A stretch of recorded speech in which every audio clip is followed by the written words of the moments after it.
नमस्कार जय जगन्नाथ। आज आम चल कईथ चटनी करवा। मु कईथ आज गोटे बहुत दिन पर पाई। आम छुआ बेले केते कईथ खाऊले एबे तो मिलूनी। जदि मुझे पाई मुझे भाविली चलो आज कईथ चटनी करवा टेस्ट करवा तार टेस्ट केमती। चलो आम आगे गोटा जीरा कईथ आम फटेले गोटा जीरा हाथ में टे भाजिकी चूरी देचे कंचा लंका धनिया पत्र से चगुटिले तार बास्नाटा बहुत सुंदर लगे। आ भजा जीराटा भाजिकी देले आ धनिया पत्र देले ओह कहनी तार जो बास्ना तार टेस्टा द्विगुणा बढ़ीज।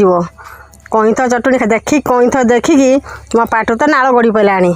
आपण मैंने जनइबे कमेंट करी कईथ किए किए भल पाती।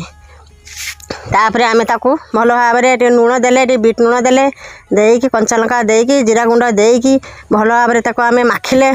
माखिला परे देखो तार रंग तार कलर केमती टेस्ट ही बढ़िया देखा कलरटा आँखिकी। आम छुआ बेले आम बहुत खाऊले एबे तो आउ पाऊने आ कौट खाइबा। एबे जदि पाइली गुटे चलो खाइबा। आमर रेडी हो गला कईथ चटनी। एबे आम टेस्ट करके देखिबा तार टेस्टा केमती होईची। वीडियोटी मोर भल लगी लाइक शेयर सब्सक्राइब और कमेंट करी जणेबे।